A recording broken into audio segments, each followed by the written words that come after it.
Y, eso, Stephen King, 1986. Capítulo 3. 6 llamadas telefónicas. 1985, parte 4. Esa pareja parecía uno de los pósters de la agencia donde trabajaba Carol Finney, perfectos, exceptuando, claro está, el hecho de que ambos usaban gafas. Te vamos a coger, caraculo, te vamos a romper las gafas. Chris, transmitió su mente de pronto. El apellido era Chris, Víctor Chris. Cristo, no tenía ningún interés en recordar eso a esas alturas, pero lo mismo daba. Algo estaba pasando allá en las bóvedas, allí donde Rich Tousier conservaba su colección personal de viejos éxitos dorados. Las puertas se estaban abriendo. Solo que allá abajo no hay discos, ¿verdad? Allá abajo no eras Rich Discos Tousier, el gran disc jockey de Clad, el hombre de las 1000 voces, y esas cosas que se están abriendo, no son exactamente puertas, ¿verdad? Trató de quitarse de encima esos pensamientos. Lo que debo recordar es que estoy bien. Yo estoy bien. Tú estás bien. Rich Tousier está bien. Eso sí, me vendría bien un cigarrillo. Había dejado de fumar hacía 4 años, pero sí, le habría sentado bien un cigarrillo. No son discos, sino cadáveres. Los sepultaste, pero ahora se ha producido una especie de descabellado terremoto y la tierra está escupiendo a la superficie. Allá abajo no eres Rich Discos Tousier, allá abajo eres Rich Cuatro Ojos, nada más, y estás con tus compañeros, tan asustado que sientes las peloutes volviéndose mermelada de ciruelas. Esas son puertas y no se están abriendo. Son criptas, Richie. Se están resquebrajando y los vampiros que habías dado por muertos vuelven a alzar el vuelo, todos. Un cigarrillo, solo uno, hasta uno light podría servir.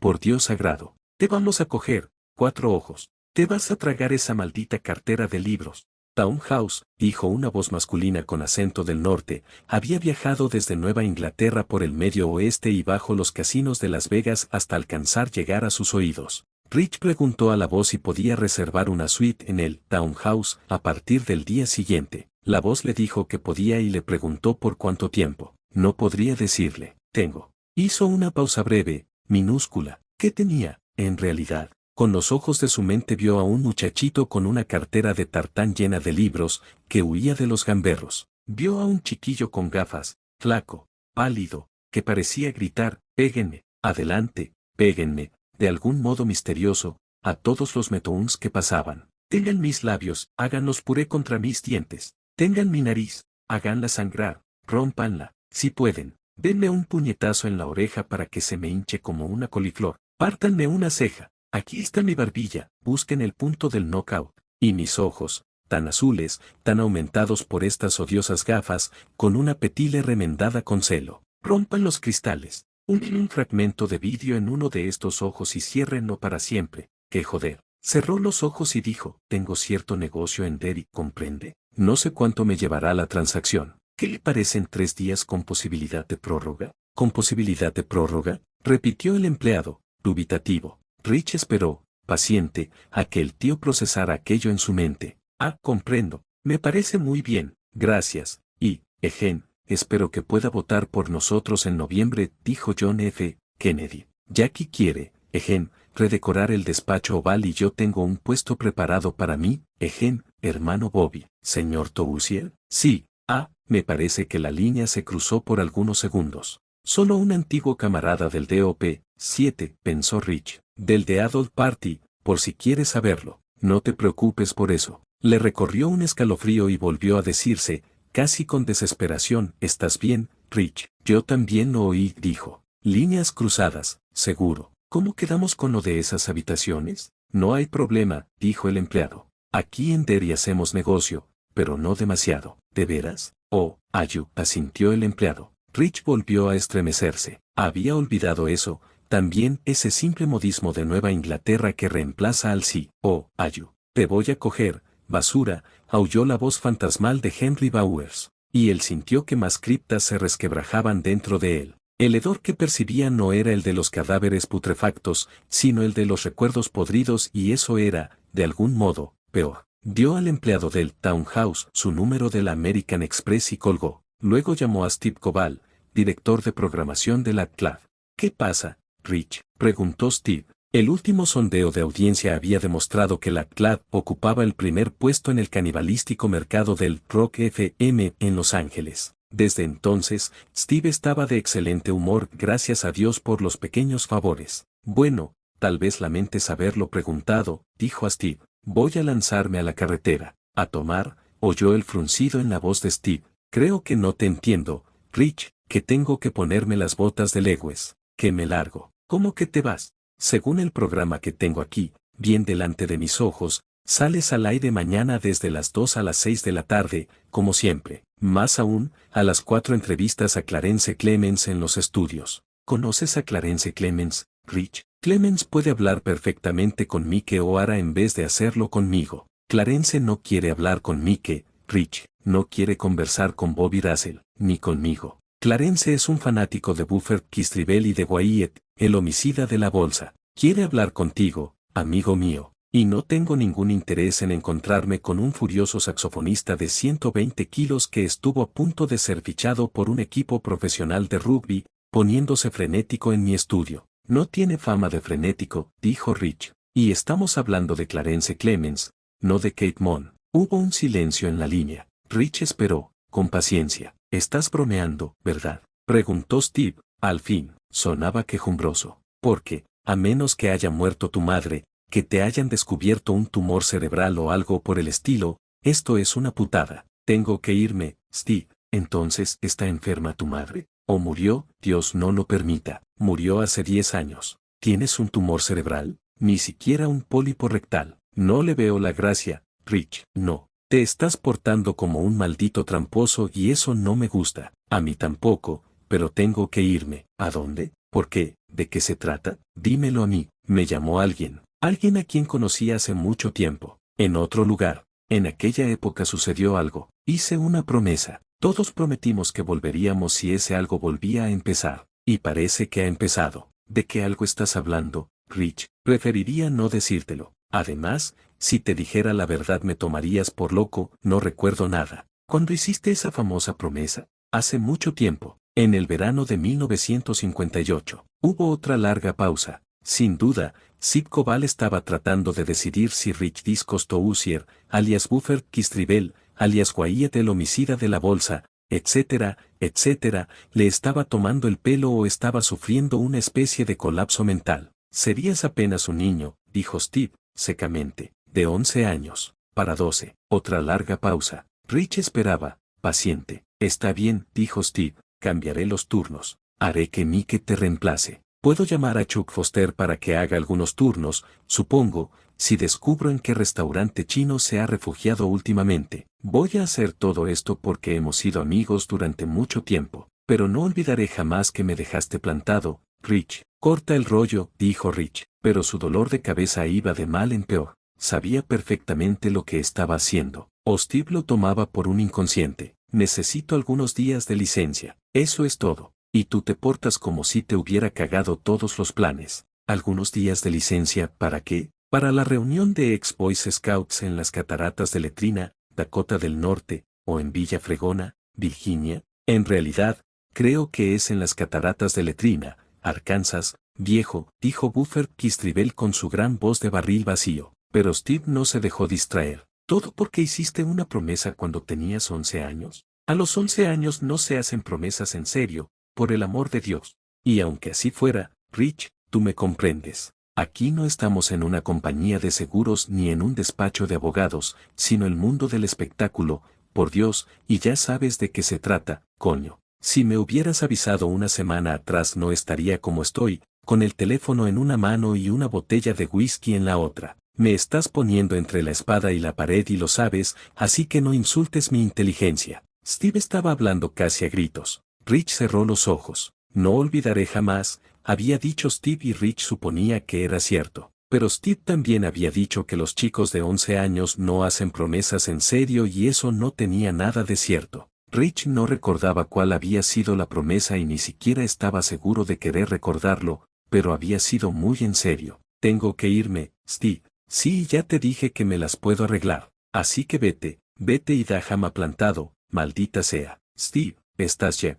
Pero Steve ya había colgado. Rich hizo lo propio. En el momento en que se alejaba, el teléfono volvió a sonar. Aún antes de atender, supo que era otra vez Steve, más furioso que nunca. A esas alturas no serviría de nada hablar con él, no conseguiría más que empeorar las cosas. Deslizó hacia la derecha la llave que el aparato tenía a un lado y la llamada enmudeció en medio de un timbrazo, subió la escalera, sacó 2 maletas del armario y las llenó echando apenas una mirada al montón de ropa, vaqueros, camisas, ropa interior, calcetines. Solo después descubriría que había llevado solo ropa de niño. Transportó las maletas a la planta baja. En la pared del comedor había una fotografía del Gran Sur, en blanco y negro, tomada por Ansel Adams. Rich la hizo girar sobre los goznes ocultos poniendo al descubierto una gran caja de hierro. Después de abrirla, se abrió paso entre los papeles. Aquí, la casa, cómodamente instalada entre la falla geográfica y la banda de protección contra incendios, 10 hectáreas de bosques en Idaho, un manojo de acciones. Había comprado las acciones aparentemente al azar, su corredor de bolsa se agarraba la cabeza cuando lo veía llegar, pero todas habían subido con el correr de los años. A veces le sorprendía que era casi, no del todo, pero sí casi, rico. Todo por cortesía del rock and roll, y de las voces, por supuesto. Una casa, bosques, acciones, póliza de seguro y hasta una copia de su último testamento. Las ligaduras que te sujetan al mapa de tu vida, pensó. Sintió un impulso, súbito y salvaje, de sacar el encendedor y prender fuego a toda esa basura de por la presente y por lo tanto y el portador de este certificado. Y bien podía hacerlo, los papeles de su caja fuerte habían perdido, de pronto, todo significado. En ese momento le embargó el primer terror auténtico, y no tenía nada de sobrenatural. Era solo la súbita conciencia de que resultaba muy fácil acabar con la propia vida. Eso no daba tanto miedo. Simplemente, se acercaba el ventilador a lo que se había recolectado durante años y se lo encendía. Fácil. Era cuestión de quemarla o aventarla y entonces lanzarse a la carretera. Detrás de los papeles, que eran solo primos segundos del efectivo, estaba el efectivo de verdad. $4,000 en billetes de a 10, 20 y 50. Al cogerlo para guardárselos en el bolsillo de los vaqueros se preguntó si acaso no había sabido lo que estaba haciendo al poner allí el dinero, 50 un mes, 120 el siguiente, a lo mejor solo 10 el próximo. Dinero de viejo escondido en los agujeros de las ratas. Dinero para lanzarse a la carretera. Terrorífico, macho, se dijo, notando apenas su propia voz. Tenía los ojos perdidos en la playa que aparecía a través del ventanal. Estaba desierta. Los chicos del surfing se habían marchado, la pareja de luna de miel, si eso eran, también. Pues sí, doctor, ahora lo recuerdo todo. ¿Recuerda a Stanley Juris, por ejemplo? Puede apostar su pellejo. ¿Recuerda cómo solíamos decir eso creyendo que era el gran chiste? Los gamberros le llamaban Stanley Urina. Urina. Maldito asesino de Cristo. ¿A dónde vas? ¿A que uno de tus amigos maricones te la chupe? Cerró la caja fuerte con violencia y volvió a dejar el cuadro en su sitio de un manotazo. ¿Cuánto tiempo hacía que no pensaba en Stanley Juris? Rich se había marchado de Derry con su familia en la primavera de 1960 y que pronto se habían desvanecido todas aquellas caras, su pandilla, ese triste puñado de perdedores con su caseta en lo que se llamaba entonces los Barrens, 8, gracioso nombre para un lugar de tan lujuriosa vegetación. Fingiéndose exploradores en la selva o marines luchando en los archipiélagos del Pacífico tomados por los japoneses, fingiéndose constructores de presas, vaqueros, hombres del espacio en un mundo selvático, fingiéndose todo lo que a uno se le puede ocurrir, pero se le ocurra lo que se le ocurra, no olvidemos de que se trataba en realidad, se trataba de esconderse de los Metoons, esconderse de Henry Bowers y de Victor Criss y de Belch Higgins y de todos los demás. ¿Qué atajo de perdedores habían sido? Stanley Juris con su narizota de chico judío, Bildenbrough, que no podía decir otra cosa que «ay yo», Silver, sin tartamudear de tal manera que lo sacaba a uno de quicio, Beverly Marsh, con sus moretones y sus cigarrillos enrollados en las mangas de la blusa, Ben Hansken, tan enorme que parecía la versión humana de Moby Dick y Richie Tousier, con sus gafas gruesas y sus sobresalientes y su boca sabionda y su cara pidiendo que la transformasen a golpes en formas nuevas y estimulantes. ¿Había una palabra que resumiese lo que habían sido? Oh, sí, siempre la hubo, le mot juste. En este caso, le mot juste era desastres. Como volvía todo, y allí estaba, en su madriguera, temblando con el desamparo de un pájaro sin nido en medio de una tormenta, temblando porque recordaba mucho más que a aquellos chicos de la infancia. Había otras cosas, cosas que en muchos años no habían vuelto por su cabeza, cosas que ahora temblaban rozando la superficie, cosas sangrientas, una oscuridad. ¡Qué oscuridad! La casa de la calle Neibolt y Bill gritando, tú, mataste a mi hermano, hijo de Pepe puta. Lo recordaba ahora, lo justo para no querer recordar nada más. Puedes apostar tu pellejo. Un olor a basura, un olor a mierda y un olor a algo más. Algo peor que la mierda y la basura. Era el olor de la bestia, el olor de eso, allá en la oscuridad, bajo Derry, donde las máquinas atronaban incesantemente. Se acordó de George, pero eso fue demasiado. Corrió al baño, tropezando en el trayecto con su poltrona, estuvo a punto de caer, llegó, pero apenas. Patinó por los lustrosos mosaicos hasta el inodoro, de rodillas, como un loco bailarín de breakdance, agarrándose a los bordes, vomitó cuanto tenía en las entrañas. Pero ni siquiera así se le pasó. De pronto vio a George Denbrough como si hubiera estado con él el día anterior. George, que había sido el comienzo de todo, Georgie, asesinado en el otoño de 1957. Georgie había muerto justo después de la inundación, con uno de los brazos arrancado de su articulación, y Rich había bloqueado todo en su memoria. Pero a veces esas cosas vuelven, claro que sí, vuelven, a veces vuelven. Pasó el espasmo y Rich buscó a tientas el botón del depósito. Hubo un rugir de agua. La cena que había comido temprano, regurgitada en trozos calientes, desapareció discretamente por las tuberías, hacia las cloaques, hacia el palpitar, el hedor y la oscuridad de las cloaques. Bajó la tapa, apoyó en ella la frente y empezó a llorar. Era la primera vez que lloraba desde la muerte de su madre, en 1975. Sin siquiera pensar en lo que estaba haciendo, ahuecó las manos bajo los ojos, las lentillas de contacto se deslizaron hacia afuera y quedaron en la palma de su mano, centelleando. 40 minutos después, sintiéndose como si hubiera salido de un encierro, purificado, de algún modo, arrojó sus maletas al maletero de su MG y sacó el coche del garaje. La luz ya menguaba.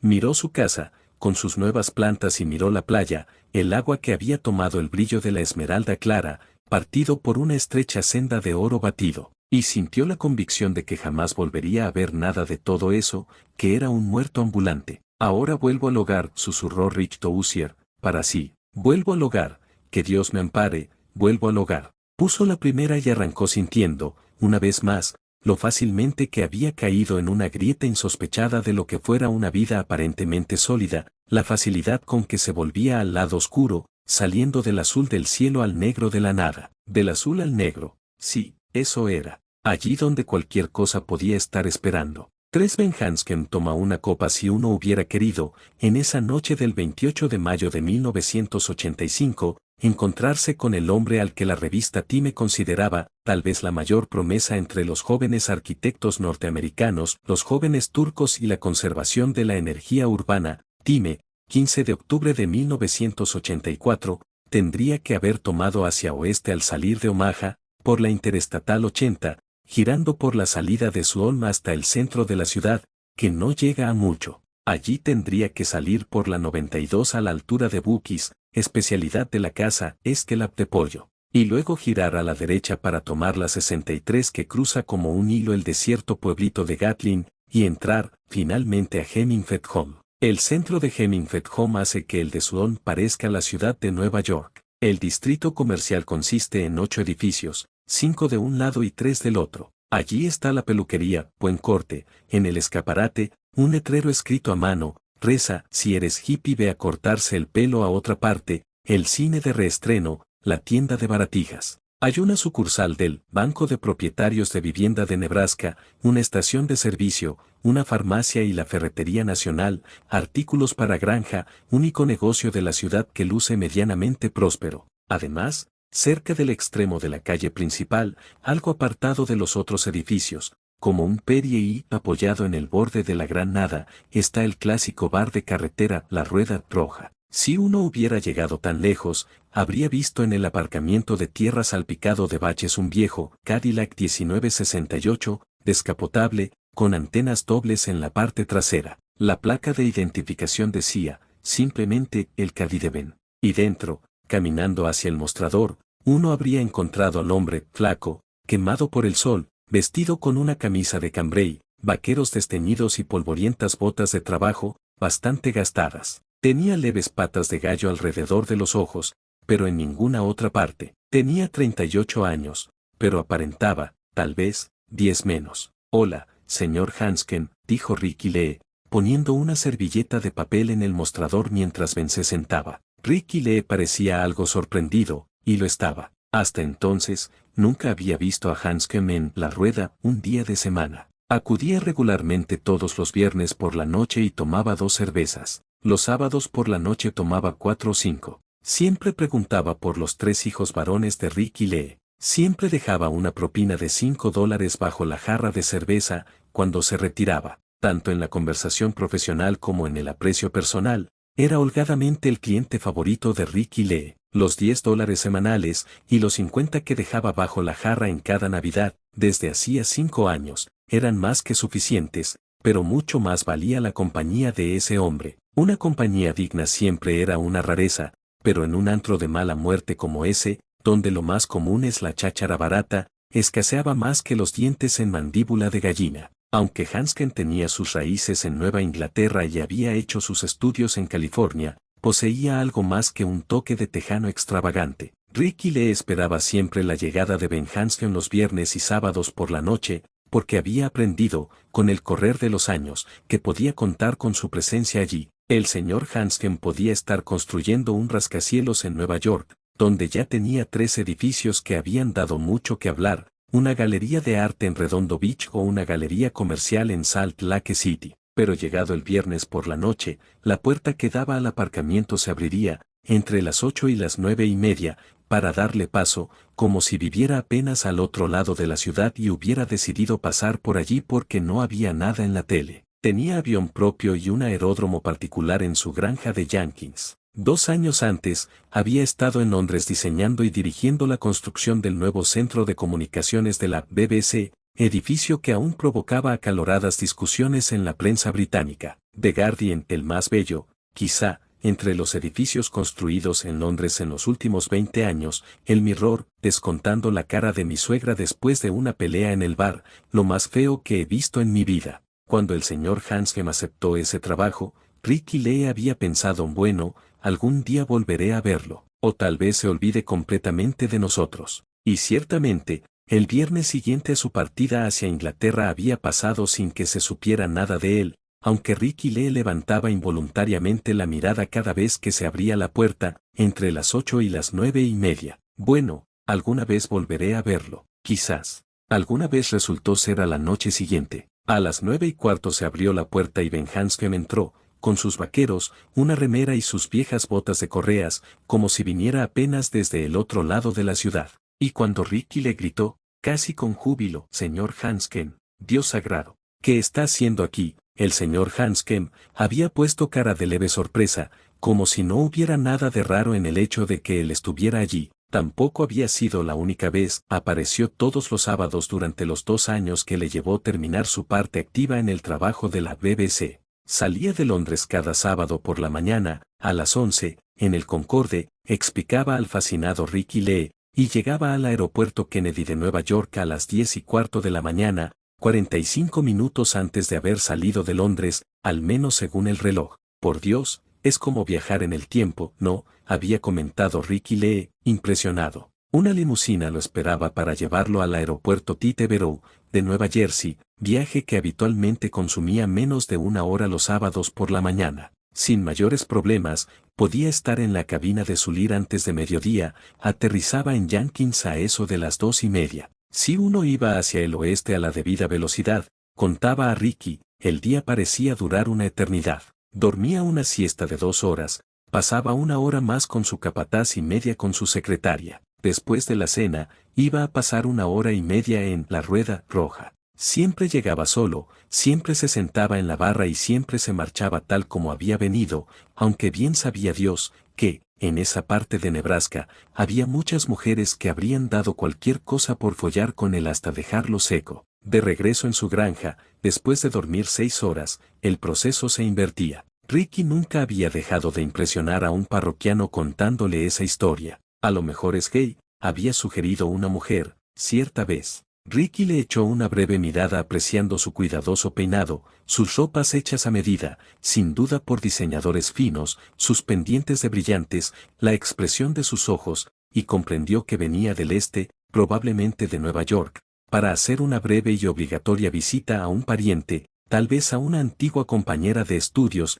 y no veía la hora de regresar. No, había contestado, el señor Hansken no era ningún marica. Ella había sacado un paquete de cigarrillos para ponerse uno entre los labios rojos, les troussous, a la espera de que él se lo encendiera. ¿Cómo lo sabe? Había preguntado, con una sonrisita. Pues lo sé, había contestado él. Y así era. Pensó decirle, creo que es el hombre más solitario que he visto en mi vida, pero no iba a decir una cosa así a esa neoyorquina que lo miraba como si fuera un ejemplar raro y divertido. Esa noche, el señor Hansken parecía algo pálido, algo distraído. Hola, Ricky Lee, dijo, sentándose. Después se dedicó a estudiarse las manos. Ricky Lee sabía que iba a pasar los 6, 7 u 8 meses siguientes en Colorado Springs, supervisando la construcción de un centro cultural, amplio complejo de 6 edificios insertado en la ladera de una montaña. Cuando esté terminado, la gente dirá que parece como si un niño gigantesco hubiera dejado sus bloques de juguete sembrados en una escalera, había dicho Ben a Ricky Lee. Bueno, no todos,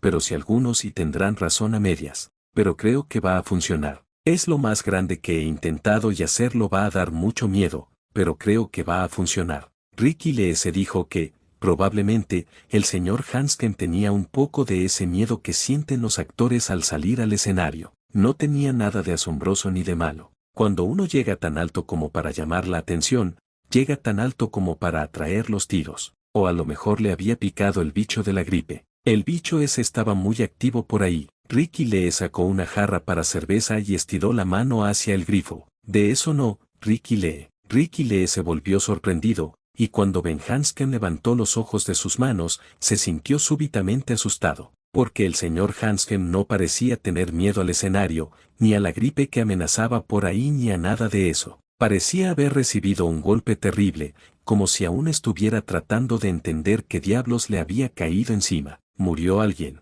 aunque no sea casado, todo el mundo tiene familia, seguro que alguien la palmó en la suya. Es eso, tan seguro como que la mierda baja del retrete. Alguien echó una moneda en el tocadiscos automático y Bárbara Mandrell comenzó a cantar algo sobre un hombre ebrio y una mujer solitaria.